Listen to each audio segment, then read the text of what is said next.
Infinite intelligence is infinite intelligence. And there are not enough words that could be articulated even in your entire lifetime to adequately describe the knowledge that infinite intelligence holds in relationship to you, in relationship to everything and everything else in the universe. This is mastery of understanding. This world doesn't just go around. This world is created.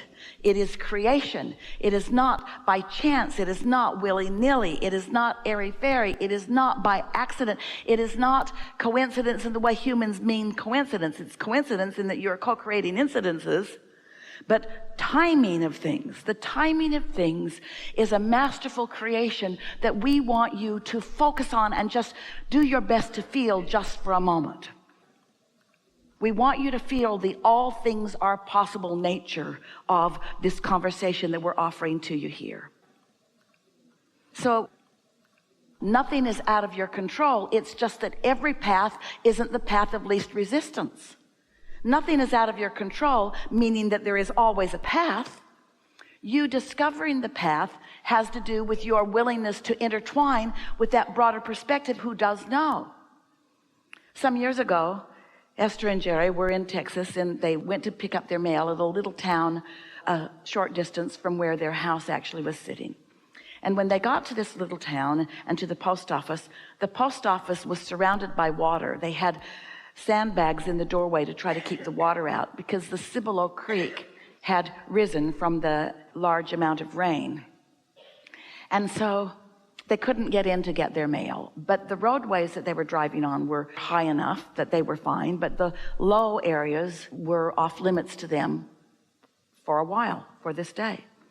So Jerry said, let's call our friends in San Antonio who own a 1,000-acre ranch, sort of right in the San Antonio city limits. And that Cibolo Creek runs right through their property. So if the creek is over its banks here, it's soon going to be over its banks there. And it runs right through a pasture where they have cattle and equipment. And so they called them and said, hey, just want you to know the Cibolo's over its banks and it's headed your way. And they had enough time that they moved the cattle into another field, higher ground, got the equipment out of the field, and then their friend called back and said, thank you so much. We were completely unaware. And we said, nice to have a friend upstream. So what we mean by this is something just that simple. Your inner being is in this altitude of perspective, of not just being able to see you where you are in relationship to the now things that are happening, but so much more. Everything. Oh, this path of least resistance that we're talking about, everything from where you are to where you want to be is known by your inner being. Everything about you and everything about everyone else that would relate to you is known by your inner being and their inner beings. And your inner beings and their inner beings are vibrationally in cahoots with each other. Vibrationally intertwined with each other for the well-being, for the upliftment of all. Does that make sense to you? Do you understand what good hands you are in? Do you understand that when your life has caused you to ask for something, how much energy and knowledge and energy that creates worlds is on board with you? But when you are doubtful of your own worthiness or not trusting your own ability, then even though that guidance which is available to you, you don't let yourself receive it for reasons of practicing thought. What we mean by that is by keeping beliefs going that you learned from somebody, that you learned from somebody, that they learned from somebody. In other words, most humans are not living in the now, which means most humans do not allow them access to the friend upstream. And we just cannot speak clearly enough the intelligence, the love, and the capability of that friend upstream. So much so that all things are understood because energy is in motion. And energy that is in motion is understandable by non-physical. And the way the energy that is in motion is turning out is understood by non-physical. This is not a guessing game. This is not an if game. This isn't your inner being trying to keep you from doing things. This is your inner being just always pointing you in the direction of what your inner being knows you want. Because your inner being knows who you were coming in, knows who you were as non-physical energy, knows who you've become because of every step of your life, and has watched every single incremental change in your determination of who you are and what you want. And it's right there, ready to assist you. And here's the thing we so want you to hear. Inner beings ready to assist everyone else. Talk about win, win, win, win, win, win. This can take a while because there's billions of you. Win, win, win, win, win, win, win, win, win, win, win, win, win. Oh. So your inner being knows who you are, and your inner being knows what the world wants to hear. And your inner being knows where they are in their life experience. What we're talking about is the inspiration for the perfect, whatever it is always available to you. So the other day we were talking to someone who was talking about career, and this person used the word vehicle. So we said to this person, because this person had a job and then had another job and was ready for another job, but the thing that they got from our vehicle discussion, you keep thinking that you should find a vehicle that will take you the whole ride. So when you get your head out of that game, your inner being knows what stocks will pay off. Your inner being knows where you are in relationship to that. Your inner being knows where the lottery ticket is. Your inner being knows everything that you think that you want to know. Your inner being knows when your best passage through traffic is. All things are known, and things that Esther's vocabulary does not have the ability to articulate. You getting the picture? This is big stuff. This is big stuff. This is big knowing, and you may trust it. And most of all, and you're not going to get this just from our words, you are worthy. It's time for you to let what you will call these blessings in.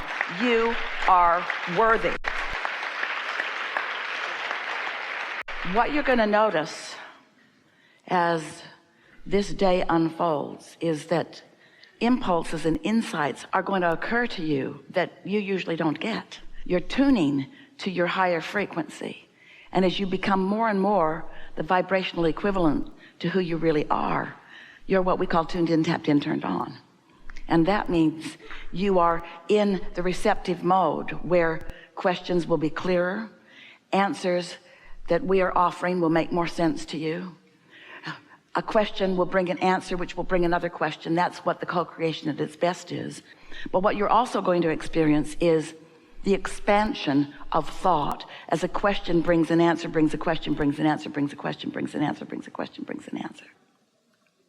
This is the most wonderful thing about what we get to teach you or to interact with you about. There is not a shred of evidence to the contrary of anything that we speak. So it's not hard to trust it once you allow yourself to meditate and raise your vibration and then receive that guidance. So let's be really accurate about this. This is big. This is why you're reaching for this. Trust comes from what you thought was going to happen happening. So that means if you're expecting something negative to happen, and it does, don't you say, I knew that was going to happen. So let us redefine trust from our vantage point. We want you to replace trust with alignment. Rather than go for trust, we want you to go for love. We want you to go for clarity. We want you to go for wholeness, because it's really easy to come to expect bad things to happen when bad things have been happening. Jerry used to say, get me once, shame on you. Get me twice, shame on me, because I should have seen it coming. Well, we're not really teaching that, but we get what he meant. You just have to know. And once you've had enough experience where you do know that, we say to people, start out with easy things. What happens with so many of you is you've got some issue that you want to get to the bottom of or that you want to resolve. But because it's an issue, you've thought a lot about it. And you've thought a lot about it from your awareness that it isn't what you want. So without even meaning to, You've got all this resistance on this issue, and then you want to start with that issue to gain your trust. Well, that's the last issue you should start with to gain your trust, because it's the hardest issue to start with to regain your trust. You've practiced. The subject of money is a hard one because you've practiced not having enough. And so what it really comes down to is you are lovers. You love, that's who you are, and anything less than that is not who you are. But you know what's so interesting? Wherever you stand, you often believe you are right, and even if you don't feel love, you still think you're right. So you think you're right, but you're not in sync with source, so you don't feel love, and so it's not paying off for you because you're missing some important elements. You can't be in hate or anger or frustration or doubt and be practicing trust. You can only be in love and appreciation and positive expectation and fun and lightheartedness, you see. When something happens and you're able to make the correlation between what you've been expecting and what comes, a lot of people who are not tuned in, tapped in, turned on, they can't get past your expectation. So your expectation evokes from people. In other words, that's what the law of attraction is. It's attraction, it's attraction, it's attraction. So you get what you think about, which means you come to trust those outcomes. But it's only when you factor in your alignment factor that you really have your ability to deliberately create. Did you follow all of that? Because you're tuned in often, and you are in the receiving mode often. But it's tricky when you've got a question pulsing within you that literally blocks out the frequency of the answer. If a question is too dominant, the answer can't be heard by you. And your inner being can't shout it loud enough because there's no assertion. There's only allowing and receiving. So the specific answer is put some distance between. We're talking about time distance. Not a lot, doesn't have to be a lot, but there has to be an awareness on your part. This is the question that I'm asking, and sit and write it and make it clear. Life's help you to formulate it, and then sit. Meditation is a really good way to clear your mind, but don't sit to receive the answer during meditation. Sit to clear your mind during meditation. Let meditation be meditation. And as you sit to clear your mind, sometimes at the end of meditation or sometimes following meditation, you receive the answer. And often it's a day or two later. And you know what the best thing is? You see, words don't teach. It takes a lot of words to get a concept across. But life experience gets it across fast, especially when you know what you know.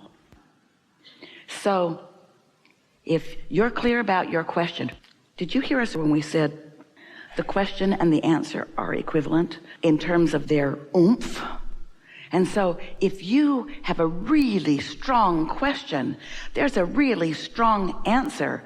And in your non-resistant state, something will come. Maybe you'll receive it through words. Maybe it will be demonstrated through life experience. Sometimes what trips you up is that you want it to be so obvious. You want to do what Esther's doing. You want to receive it in this way. So you don't let it come in any other way. But some of the very best things are the things that come in other ways. Non-physical is always, always, always, always, always aware of you and always queued up, giving you answers. And to the degree that you're in tune, you're receiving the answers. You know what? You're so good at that, you don't even know you're doing it. So just chill and stop trying to make it something different than it is. Just let it be. And it is our absolute knowing that there is satisfaction in this process for you. Just enjoy it. That's really the strongest key.